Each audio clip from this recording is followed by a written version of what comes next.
Bom dia a você que acessou o nosso canal do Rito de Cássia no YouTube. Bom dia, essa é a palestra do dia 21 de outubro de 2020. E a boa notícia que nós temos é que nós não estamos apenas com palestras online. Já recomeçamos as atividades no Rita, com muita cautela, mas com muita alegria nos nossos corações podemos estar voltando.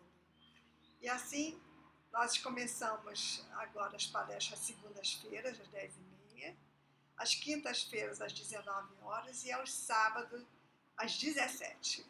Portanto, se você quiser ir ao Rita, poderá escolher um desses horários, mas nós só podemos deixar entrar 60 pessoas no máximo, para podermos, então, obedecer às regras de distanciamento social, as regras do uso de máscaras o tempo todo durante a palestra, e também nós temos que obedecer também à regra de temperatura tomada à porta da casa.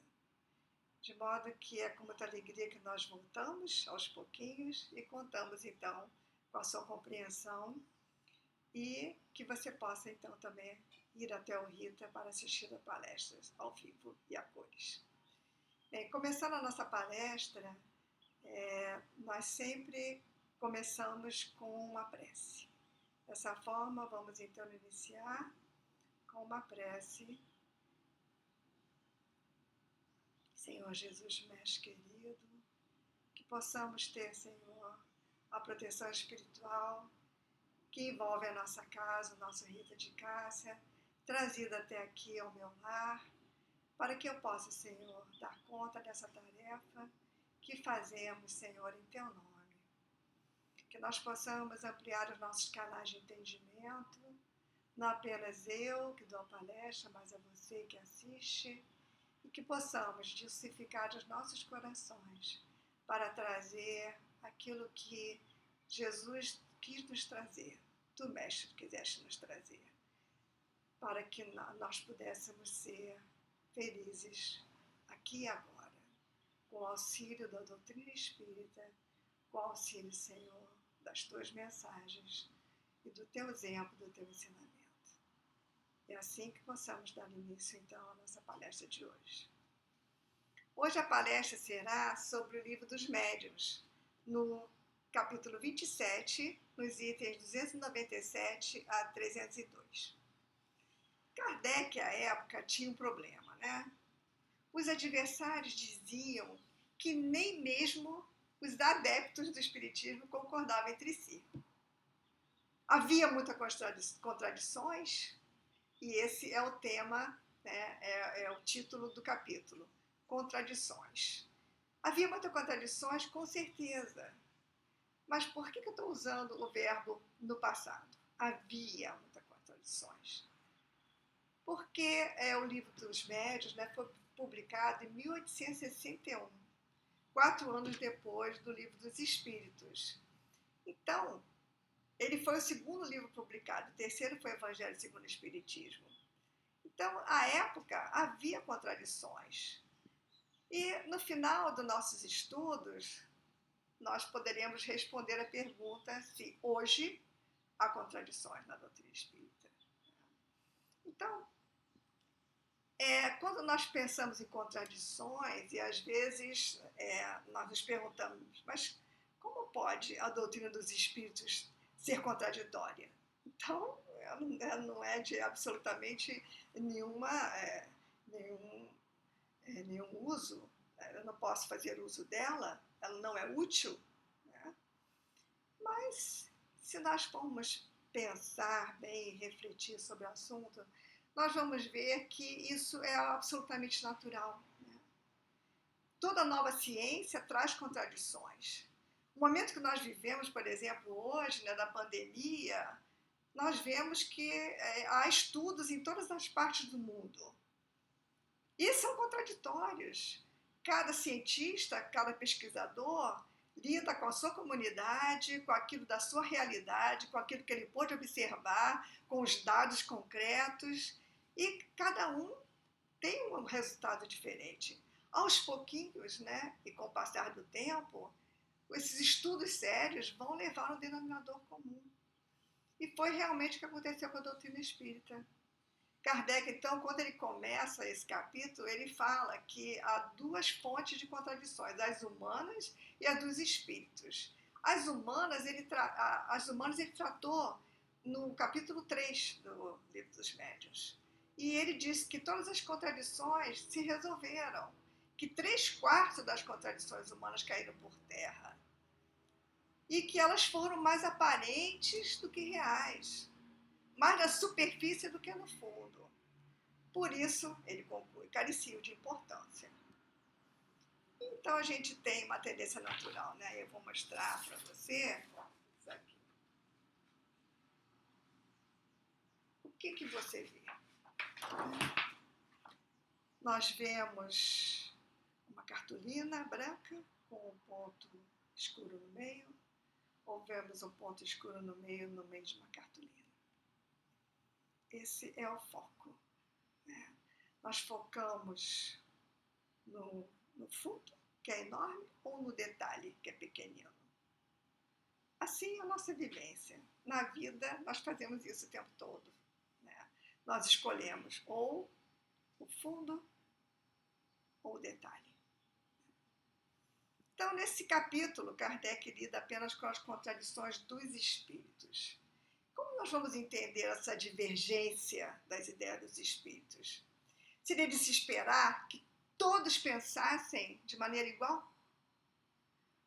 Hoje é fácil nós entendermos essas contradições, nós temos outro entendimento, graças, né, claro, a todo o Pentateuco kardeciano e mais ainda a vasta literatura espírita.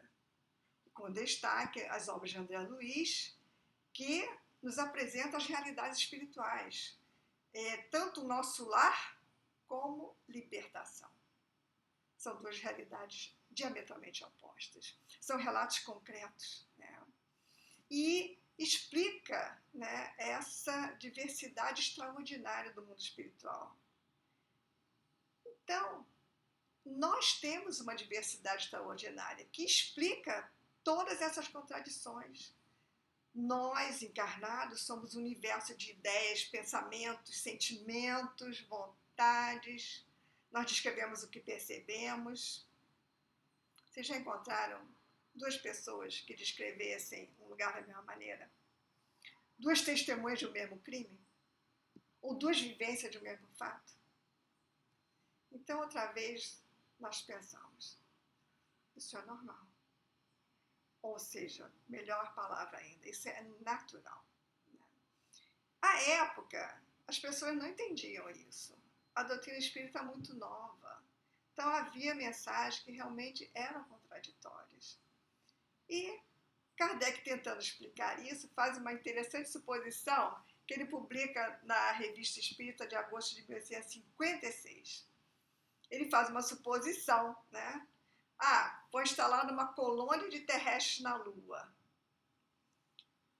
As pessoas que vivem na Lua estão muito curiosas para saber como é que é a vida na Terra. Sim, as testemunhas são oculares, então devem ser super verídicas, né? Aí eles começam a entrevistar as pessoas. Mas a diversidade é muito grande, desde o aborígene australiano ao europeu mais civilizado. O que o aborígene vai dizer? É um banquete comer homens, Deus o permite. Já o europeu mais civilizado irá dizer, nossa, é uma abominação, condenável por todas as leis divinas. É abominável. E assim Kardec dá exemplos, né, da política, do clima, etc. Então, as contradições da doutrina espírita têm origem em causas diversas.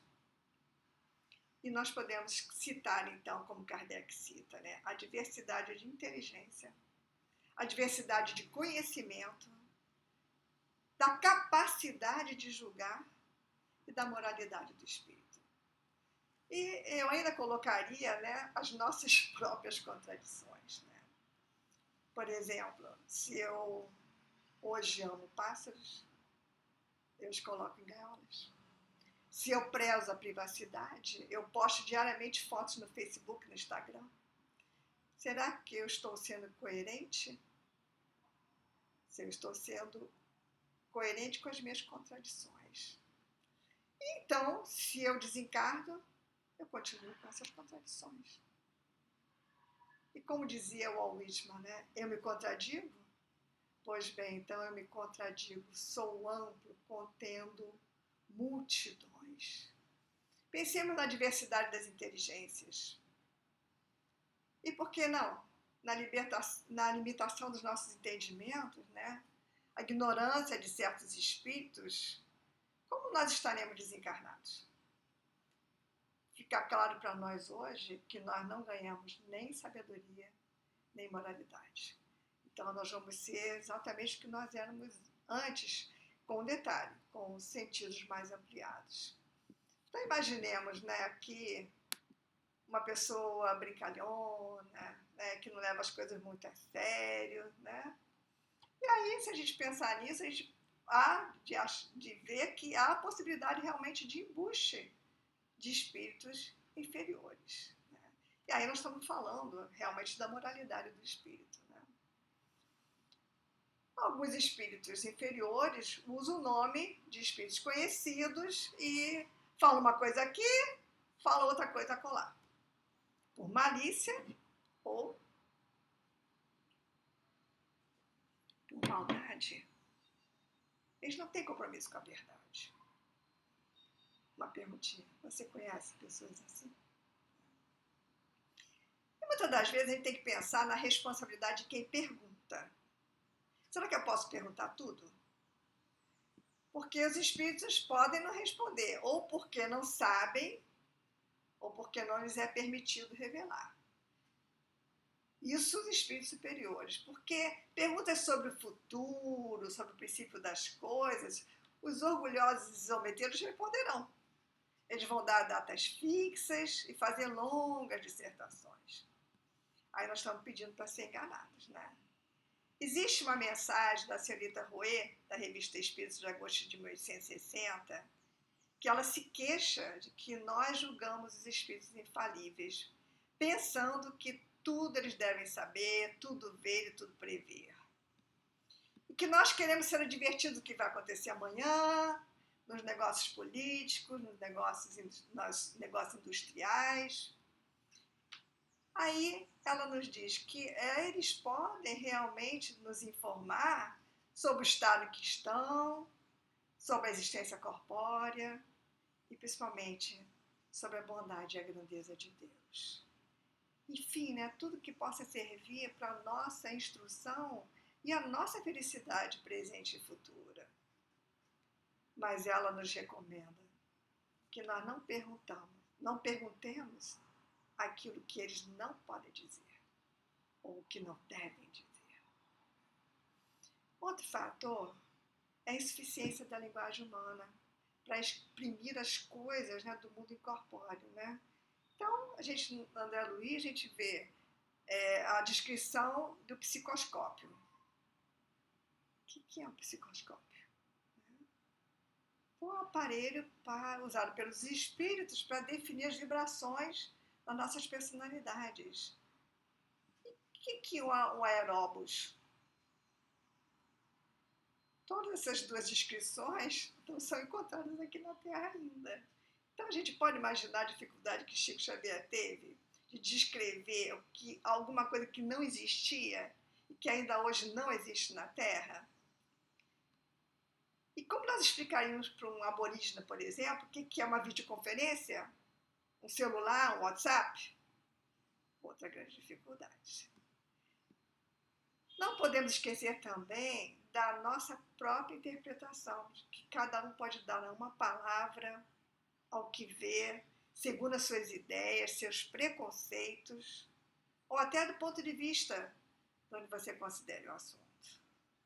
Você quer um exemplo prático?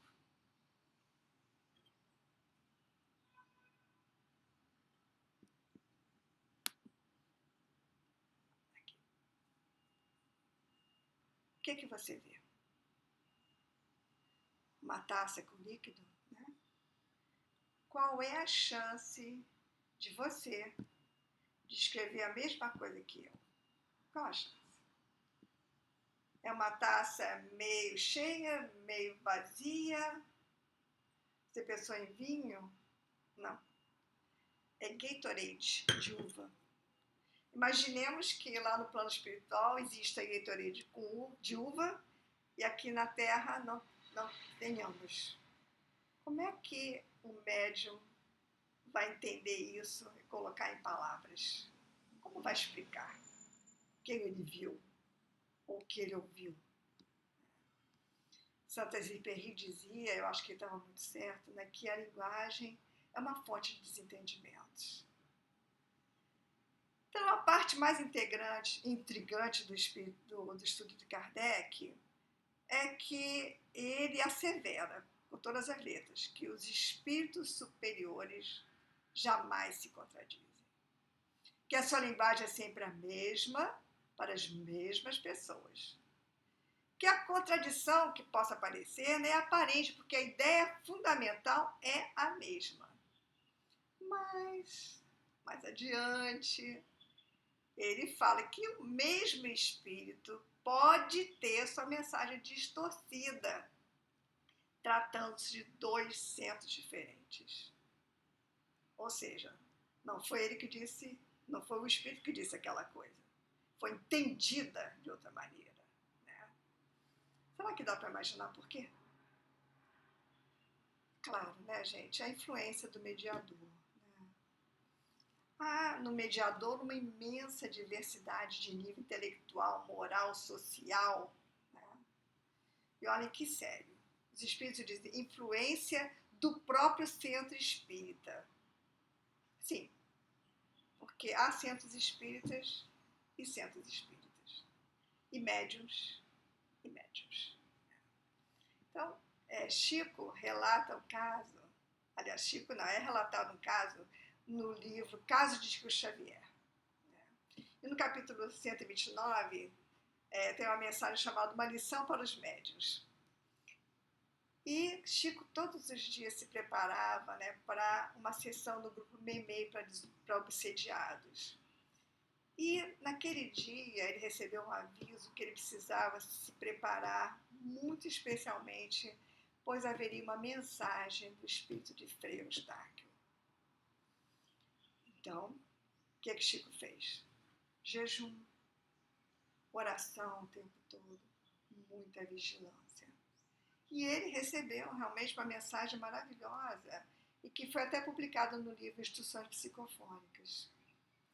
Aí, mais tarde, ele voltando para casa, ele encontrou outros companheiros de outro centro espírita da região que relataram que receberam uma mensagem de Joana d'Arc. E disseram, pois é, como foi difícil receber essa mensagem, imagine só, né, que o médium teve muitos problemas para chegar no centro espírita. Ele até brigou com a família antes de chegar lá. Imagine, né?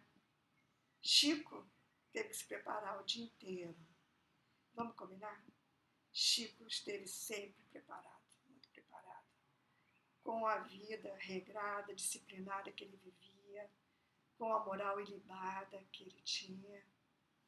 E o outro, médium, calculo que mesmo com preparo espiritual não poderia se comparar com Chico Xavier, né? E até depois de uma briga recebe uma mensagem de Joana d'Arc. Dá para acreditar? Então, todo centro espírita deveria primar para oferecer a todos os que frequentam, todo o seu público, estudos da doutrina espírita. E aqui, então, vou fazer uma propaganda em off, né? Que a nossa casa reabriu semana passada, né? Mas acontece que os cursos regulares não foram interrompidos. Continuam sendo dados online, assim como as palestras, né, que você está assistindo agora. Então, nós vemos que é preciso muito cuidado, né, ao lermos uma mensagem. Será que foi de Joana d'Arc mesmo, se nós fôssemos ler essa mensagem, né? Porque o espírito de Erasto advertiu Kardec, e Kardec, por sua vez, nos advertiu, que é preferível rejeitar 10 verdades do que aceitar uma única falsidade. O espírito superior não vai ficar melindrado se averiguar a veracidade, a autenticidade da mensagem. O médium talvez fique melindrado. Chico, com certeza, não ficaria. Então, o crivo da razão, usado muitíssimo por Kardec e recomendado por ele para todos nós. E os espíritos aconselham, nesse capítulo, mais ainda, estudai, comparai, aprofundai-vos nas questões. Este é o preço da verdade. Nós estamos dispostos a pagar esse preço? Conselho bom esse, né? Não apenas para a doutrina espírita, não apenas para as contradições da doutrina espírita, mas para as próprias contradições dentro de nós e as que vivenciamos no nosso dia a dia. Então, continuando os estudos, os espíritos dizem que apropriam a sua linguagem às pessoas e aos lugares. E falam uma coisa interessante, como faz os bons oradores, né? Então, Kardec obtém dos espíritos a explicação do porquê que isso pode acontecer. Eles falam que é preciso adaptar a mensagem ao nível intelectual de quem recebe. Nós damos a mesma resposta para um sábio que uma criança? Aí me lembro do tempo de evangelização infantil, né? Como era difícil, né? Nós tínhamos um tema para crianças e adultos. E lógico que nós precisávamos adaptar ao nível das crianças esse tema, mas ele era desenvolvido não com contradições, mas com adequações à idade mental das crianças. Né? E outra razão que os espíritos falam que acontece é que o espírito pode não julgar útil dizer tudo a todos. E aí nós pensamos, né? Nós lembramos que Moisés disse tudo, Jesus disse tudo. Para cada época, né, uma nesguinha da verdade. Nós já sabemos tudo? Muito longe disso. Não é abordado nesse estudo, né? Mas algumas mensagens que nós estudamos no livro da codificação podem suscitar algumas dúvidas, né, em relação aos espíritos que enviam essas mensagens, porque não combina que é um legado que eles deixaram quando encarnados. Então, por exemplo, como é que pode Santo Agostinho apresentar ideias tão diferentes do que ele pregou? E aí, logo no capítulo 1 do Evangelho segundo o Espiritismo, Kardec explica, né? Será que Santo Agostinho veria demolir tudo que ele edificou? Certamente que não. Como tantos outros, né? Ele vê agora com os olhos do Espírito e não como ele via enquanto homem, né? Ele na Terra apreciava as coisas de acordo com os conhecimentos que ele possuía, que não eram poucos. Desde que, porém, né, ele vá para o plano espiritual, ele pode apreciá-las de outra maneira, mais judiciosamente. Então, os espíritos progridem e modificam suas ideias. Isso não nos é explicado pela lei do progresso? Graças a Deus, né, que nós mudamos nosso modo de pensar, resolvemos algumas das nossas contradições, que são muitas, né? Mas os espíritos jamais nos forçam a essa mudança. Né? E o Kardec questiona do porquê de alguns espíritos parecerem aceitar certas ideias e até mesmo preconceitos que combatem junto de outras pessoas. Seriam 2 pesos e 2 medidas? E os espíritos se defendem respondendo que não é conveniente atacar bruscamente os preconceitos. E complementam: faríamos o mesmo se nós fôssemos um orador hábil. No meu caso, não. Eles dizem que não falariam da mesma maneira a um chinês, a um muçulmano, a um francês, a um cristão, mas estariam certíssimos de serem repelidos. Eles afirmam que isso não é contradição, mas uma fase da elaboração da verdade. Na tradução do Livro dos Médiuns, feita por Herculano Pires, um grande estudioso da doutrina, ele fala o seguinte, né, que essas explicações, né, dadas pelos espíritos, de que eles não falam toda a verdade, porque é uma fase de elaboração da verdade, para os adversários do espiritismo, foram interpretadas muito maliciosamente, né, dizendo que os espíritos são hipócritas. E ele explica para ele, né, está tudo muito explicado, que ele diz que não se trata de impingir ideias a ninguém, que os espíritos superiores nunca o fazem, como eu já disse anteriormente, mas de ajudar aqueles que, iludidos por falsas ideias, necessitam de uma orientação no seu processo evolutivo. E ele finaliza com uma coisa muito interessante, ele diz assim, todos os verdadeiros mestres usam esse sistema. Ou seja, o espírito dosou o conhecimento conforme o que os ouviam, evitando ferir certos preconceitos para poder continuar instruindo o grupo. Isso se dava muito frequentemente na época de Kardec, né, muito em função do princípio de reencarnação, porque não era aceito igualmente na América do Norte e na Inglaterra. E aí é interessante pensar nesse conceito de reencarnação, nesse princípio, né? E tem um relato do André Luiz, né? Que quando ele relata o espanto, né, que ele sentiu quando ele viu essa realidade.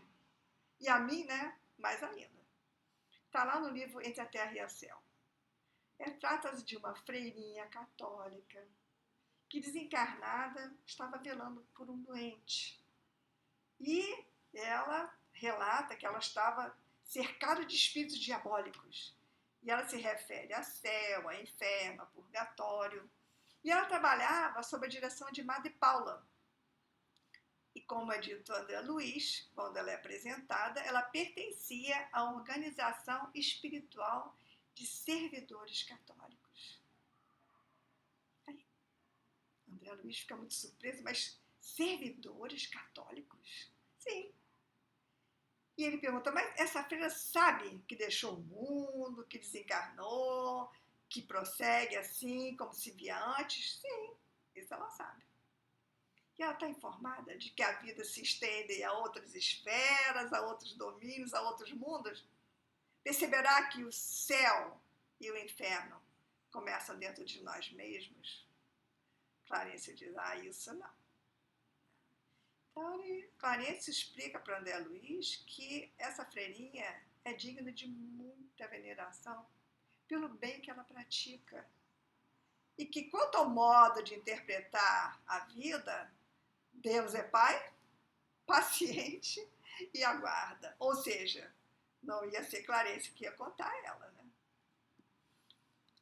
Aqui, né, a gente pensa, né, nós temos às vezes essa impressão, né, de que quando nós chegarmos no plano espiritual, vão nos perguntar se nós somos reencarnacionistas, né? Acho que pelo visto não, né? Nós iremos nos perguntar, né, todo o bem que nós fizemos, quanto bem nós fizemos. Então, o espírito de Deolinda Morim, no livro Espiritismo e Movimento, no capítulo Espiritismo e Crítica, ele fala de como é difícil, né, para os médios transmitir as mensagens. E ele faz uma comparação. Ele se sente como se estivesse com um macacão lunar e só pudessem andar aos saltos, né? Ou estivessem isolados de quarentena no quarto e tivessem que falar bem alto para poderem ser ouvidos do lado de fora. É bom a gente nem falar mais em quarentena, né, gente? Nós estamos assim, nem querendo ouvir falar disso, né? Então, a gente vê que mesmo o médium mais preparado, o médium que estudou, o médium que é disciplinado, ele, sem querer, pode interferir na comunicação. Isso aconteceu com o Divaldo e é narrado por Sueli Caldas Schubert no livro Semeador de Estrelas. Divaldo relata que quando Vitor Hugo começou a ditar um romance para ele, Divaldo se choca com o crime de uma das personagens. E Vitor Hugo lhe dá uma bronca. Você não pode interferir na trama do meu livro. Essas personagens desencarnaram no século XVIII e você está criando clichês mentais que irão dificultar a narrativa. Por favor, não antecipe o desenvolvimento do romance.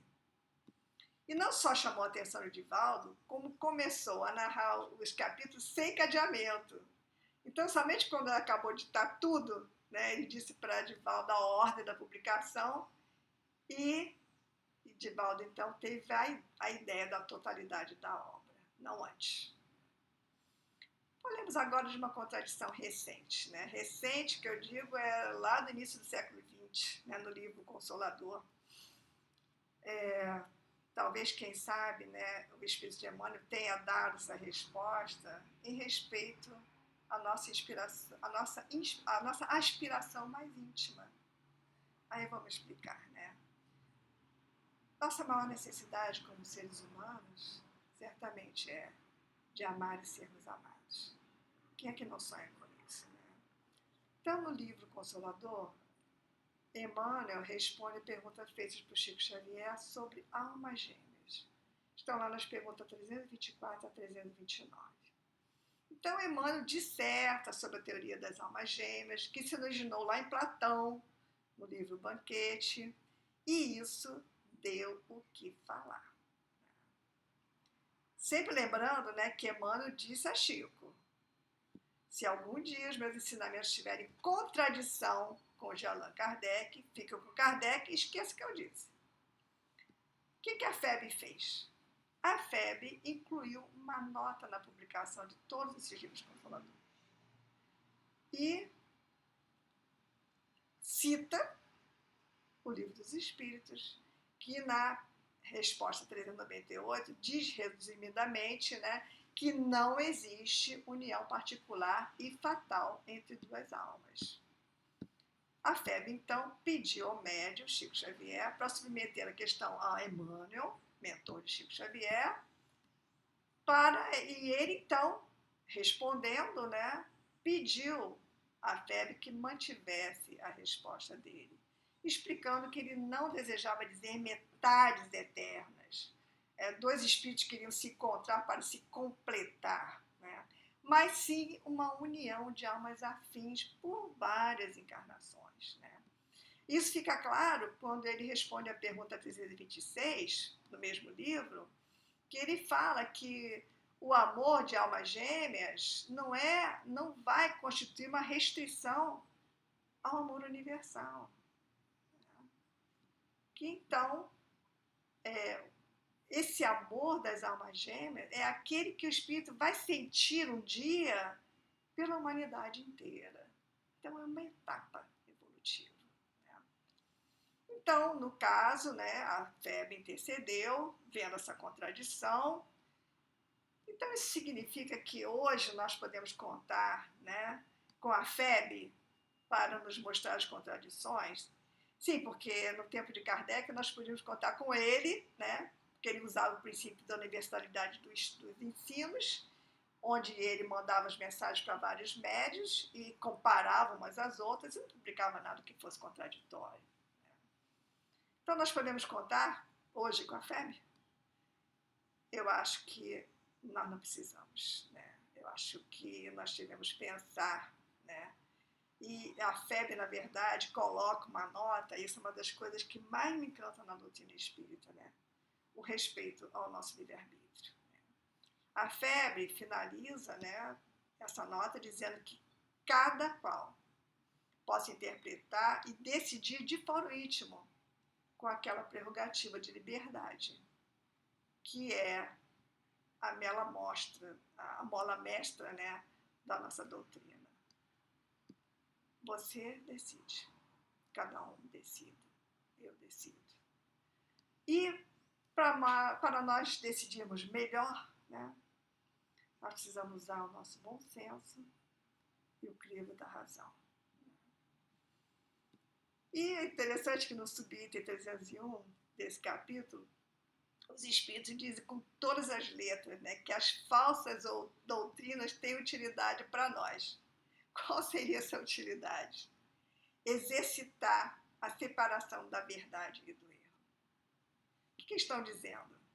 Gente, vocês têm que usar, né, o crivo da razão. Vocês têm que ter bom senso. Então, é isso. E é mais ou menos essa mesma resposta que os Espíritos dão no Livro dos Espíritos, né? Quando fala sobre o gozo no atrativo dos bens terrenos, dos bens materiais, né? Por que Deus colocou atrativos no gozo dos bens terrenos? E a resposta dos Espíritos: para instigar o homem ao cumprimento da sua missão e para experimentá-lo por meio de tentação, desenvolvendo-lhe a razão que deve preservá-lo dos excessos. Parece que está na hora de nós desenvolvermos nosso senso crítico, a nossa razão, nosso discernimento. A era da mediunidade portentosa parece estar chegando ao fim. E é um momento que estamos vivendo, né, requer muito cuidado. Nós lidamos com notícias falsas o tempo todo. Então, crivo da razão, não apenas na doutrina espírita, mas na vida. Mas voltando aqui à nossa cartolina. Será que nesse pontinho, nesse detalhe dessa suposta contradição de Emmanuel, nós vamos desmerecer os ensinos valiosíssimos de Emmanuel? Nós vamos colocar em dúvida a mediunidade portentosa de Chico Xavier? Como eu disse no início do estudo, né, havia muitas contradições iniciais, mas logo foram resolvidas por Kardec. Como ele fez isso? Ele usou o bom senso, o espírito crítico, o crivo da razão. Foi um trabalho árduo, hercúleo, que nós precisamos valorizar ao lermos cada pergunta e cada resposta no Livro dos Espíritos. Há contradições ou havia? Sim, as contradições continuarão a acontecer. Pois nós ainda temos aqui e lá, ou seja, a vida aqui material e a vida espiritual, e o lá como consequência do aqui. A diversidade das inteligências, do conhecimento, da capacidade de julgar, da moralidade, voltando ao início do estudo, né? E no item 300, o Kardec faz essa pergunta que deixei para agora. De que serve o ensino dos espíritos, dirão algumas pessoas, se não nos oferece maior grau de certeza que o dos homens? Será que nós ainda temos dúvida dos benefícios dessa revelação maravilhosa? De todas as consequências para nossas vidas? Todas positivas, né? Para mim, foi um divisor de águas. E para você? No capítulo 1 da Gênese, tem uma mensagem lá que eles intitulam A Humanidade Espiritual para Todos Nós. E essa humanidade espiritual enumera os benefícios da doutrina espírita. Vale a pena ler lá na íntegra, né? Vou fazer uma síntese. Nós existimos, dizem, né, os espíritos. Logo, o nada não existe. Eis o que somos e o que sereis. O futuro vos pertence como a nós. Então, esse divisor de águas, né? Antes, trevas. Agora, o caminho. Antes, a vida terrena era tudo para nós. Agora, diz os espíritos, agora nada é. Eu diria, pouco é. Acabava no túmulo, agora nós temos um esplêndido horizonte. O sofrimento era inexplicável. Agora ele explica a justiça de Deus. O bem parecia inútil para o futuro. Agora é uma necessidade. A fraternidade era uma teoria. Agora ela se baseia numa lei da natureza. Sob a crença do nada, cada um por si, agora o reino da caridade. Um por todos, todos por um. Dizíamos adeus aos que partiam. E isso realmente é um entendimento maravilhoso. Dizíamos adeus, agora dizemos até breve. Que nós possamos focar, né, nos princípios fundamentais que são os mesmos por toda parte: o amor a Deus e a prática do bem. E o bom senso é bom. Agora, mais do que nunca. Desejo a você muito bom senso. A mim também e a todos nós, para que nós possamos resolver as nossas contradições aqui, lá fora, para que possamos lidar com elas de uma maneira melhor e que possamos, então, exercitando esse bom senso, estarmos, então, evoluindo para uma etapa de entendimento melhor da vida em abundância que podemos ter dessa forma. Finalizando com uma breve prece, que possamos, Senhor Jesus, utilizar todos esses conhecimentos trazidos no Livro dos Médiuns, trazidos por todo o Pentateuco kardeciano, para nosso próprio benefício, Senhor, para o benefício das nossas próprias vidas. E desse modo estaremos sendo melhores, beneficiando os nossos próximos mais próximos e toda a humanidade. Um por todos, todos por um. Bom senso. É bom. Obrigada. Bom dia a todos. Bom dia a você.